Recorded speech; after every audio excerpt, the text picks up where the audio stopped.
Otro ejemplo para que me entiendan. Hace como 3 meses comencé yo con un dolor abajo de las costillas, en el colon, y yo soy una persona que me cuido mucho en lo que alimento, etcétera, etcétera, pero por ahí comí un vaso de agua no sé dónde, o una lechuga que traía salmonela. Y fui al gastroenterólogo hace 2 meses y me dice, Armando, tienes salmonelas, me hizo un examen de biometría hemática, reacciones febriles, y salió salmonelosis, y de las más agresivas que hay. Pues yo comencé con el tratamiento, y yo decía en la noche, Padre, en el nombre de Jesús las reprendo, se mueran, que se marchiten en el nombre de Cristo, así me ponía yo la mano. Y Dios quiere que nosotros actuemos de esa manera, y pasaron 3 o 4 días, y no se morían estas canijas salmonelas. Y entonces dije, Señor, ¿por qué no me contestas? Y cuando fui al gastroenterólogo la próxima vez, me volvió a hacer exámenes después del tratamiento, y me dice, fíjate que esas que tú tienes vienen del agua, tienes agua en tu casa contaminada. Entonces me acordé que un hermano hace 3 meses me dijo que tenía yo un tinaco de asbesto, y los tinacos de asbesto son gravísimos, gravísimos, igual que vivir bajo un techo de asbesto, es cancerígeno. Y además se multiplican más los hongos y las bacterias en todo lo que es el asbesto. Entonces, el hermano me dice, Armando, le hablé y le dije, oye, fíjate que no será por el tinaco. Me dice, y subió al tinaco, y hicieron una prueba potable, y tenía, bueno, no se imagina la cantidad de bacterias que tenían. Pero es que nosotros pusimos un filtro de ozono, y creíamos que ya el filtro mataba todo, y no mata nada, hasta que no llevas el agua 10 o 15 minutos. Entonces cambié por uno de plástico el tinaco, pusimos un filtro de carbono, puse otro filtro abajo y le dije a mi esposa, y además ahora vamos a hervir el agua 15 minutos, porque está contaminadísima el agua que nos llega por las tuberías. Entonces, si Dios me hubiera sanado, yo no hubiera sabido que la raíz del problema era mi tinaco. Pero gracias a que no me sanó y me sanó a través del médico, entendí que muchas veces Dios nos sana inmediatamente, ni nos resuelve los problemas inmediatamente, porque Él quiere llevarnos siempre a la raíz del problema.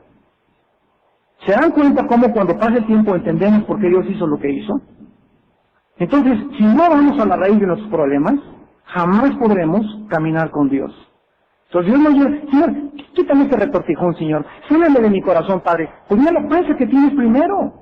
Primero, ponte una dieta, haz ejercicio y Dios va a hacerse responsable de ti. Pero Dios no es mago para ya quitarte el dolor, para ya darte el dinero.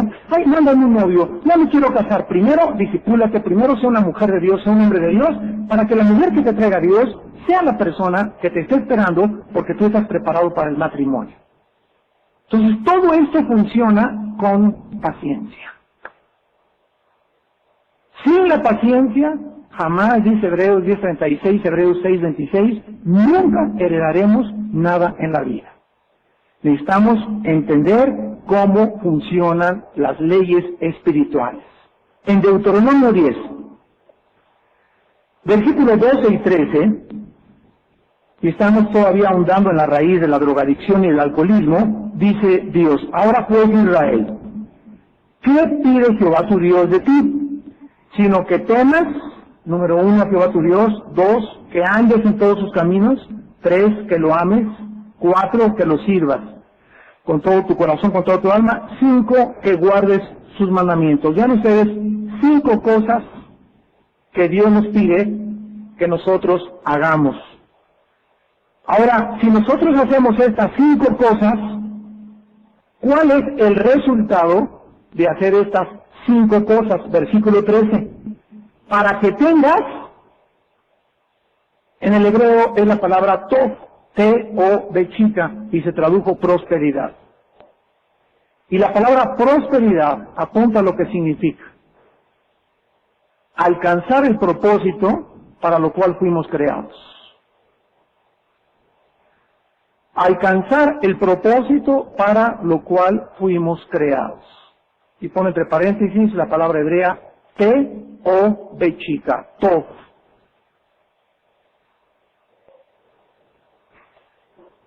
Vámonos en reversa en estos 2 versículos.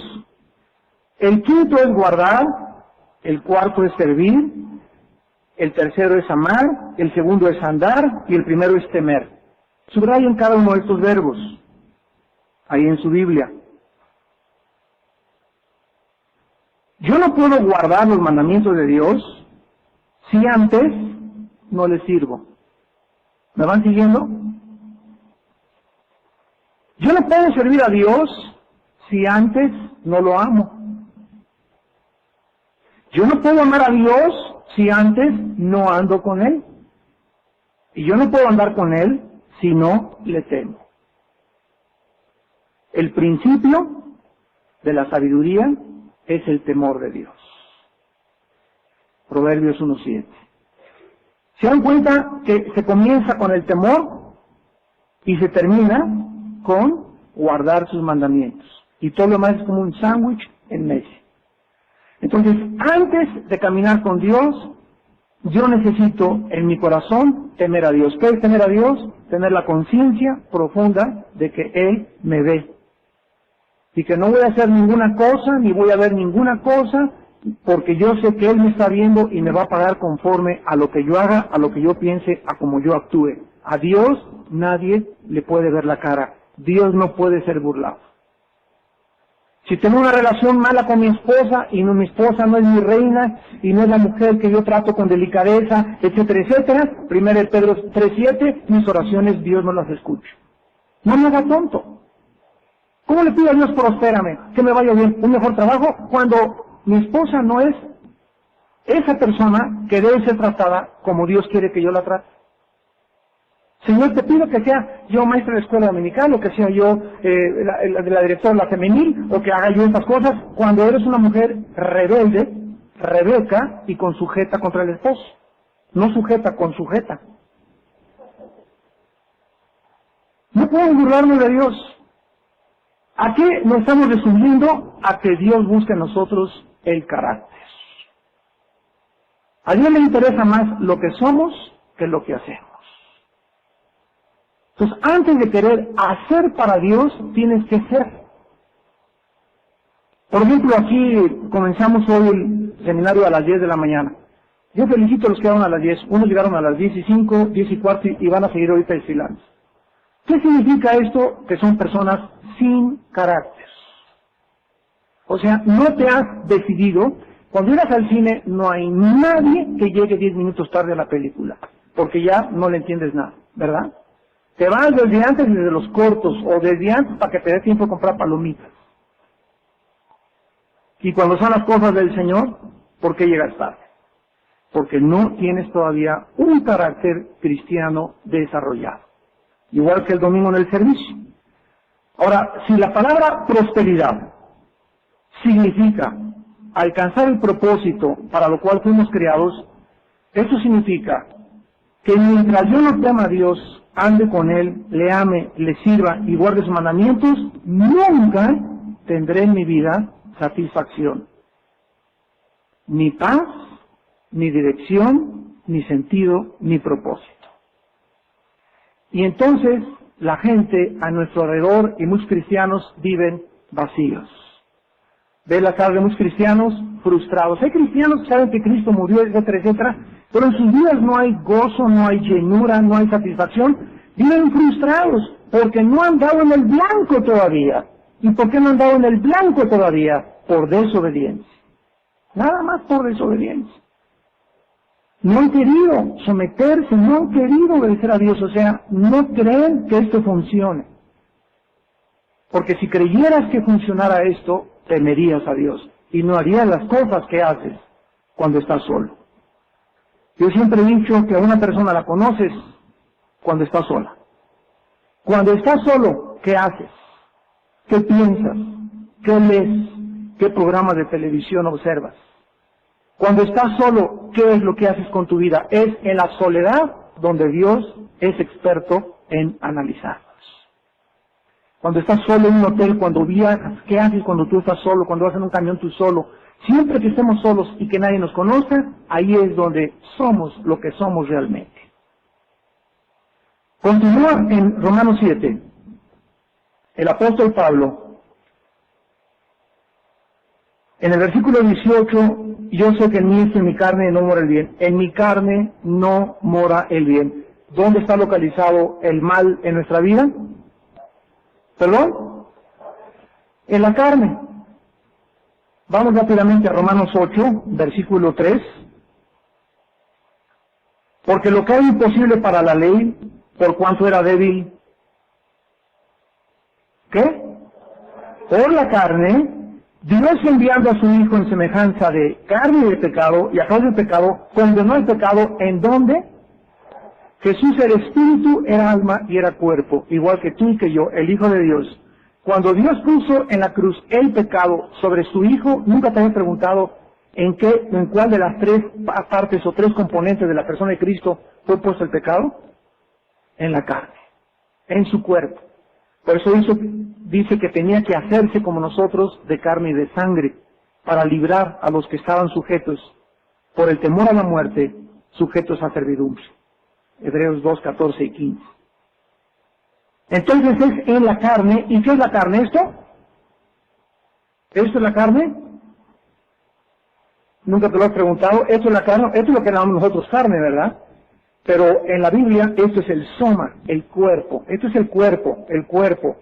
La carne, apúntala, la palabra griega sarx, S-A-R-X, sarx, es la naturaleza caída, adámica, pecaminosa del ser humano. La naturaleza caída, adámica, pecaminosa del ser humano. Entonces, el pecado que habita en tu carne, que es la naturaleza más baja de nosotros, está tratando de afectar el cuerpo, el alma y el espíritu. Ahora, fíjate, un ejemplo. Si yo estoy, por ejemplo, paso de los 40 años y no cuido mi colesterol, y no cuido las grasas, y no bebo 8 o 10 vasos de agua diarios, etcétera, etcétera, mi cuerpo está siendo oxidado más rápidamente, está deteriorando más rápidamente, y el pecado que mora dentro de mí, en mi carne, se aprovecha de mi mala dieta para producir y abrir puertas a la entrada de bacterias, virus y microbios. Y Dios está así con las manos amarradas, y ya los cristianos, hermano, ore por mí. Y cuando tienes una dieta defectuosa, Dios no se hace responsable. Cuando nosotros violamos las leyes dietéticas, Dios le enseñó a Israel lo que deberían de comer y qué alimentos Dios creó y qué alimentos Dios no creó para que no los ingiriéramos. Si tú no puedes comer todo lo que te encuentras en la calle, no puedes hacer eso. Papitas, chicharrones, pizzelones, refrescos, cochinada y media, nada de esas cosas digieren tus riñones, ni tu hígado, ni tu estómago, ni tu páncreas, ni tu vaso, ni nada. Ninguna de esas cosas. Es como si le metes a un motor de gasolina azúcar. Los diseñadores inventores del motor de gasolina lo diseñaron para que funcionara con gasolina y de cierto octanaje también. Pues así es nuestro cuerpo. Nuestro cuerpo no funciona sin frutas, sin verduras y sin agua. Tú no tienes en tu dieta, tú no te comes 3, 4 frutas diarias, bastantes verduras y 4 o 8 vasos de agua, no llegas al tostón. Y si llegas vas a aparecer de 70 años con tu cocol. Dice el versículo 20, y si hago lo que no quiero, ya no lo hago yo, sino el pecado que mora en mí. Así que queriendo yo hacer el bien, hallo esta ley, que el mal está en mí. Vamos a partir entonces, en esta mañana, de la raíz de por qué la gente se droga, por qué ve pornografía, por qué toma alcohol, por qué toma pastillas tranquilizantes, porque dentro de nosotros hay una fuerza maligna que nos jala a hacer lo que no queremos.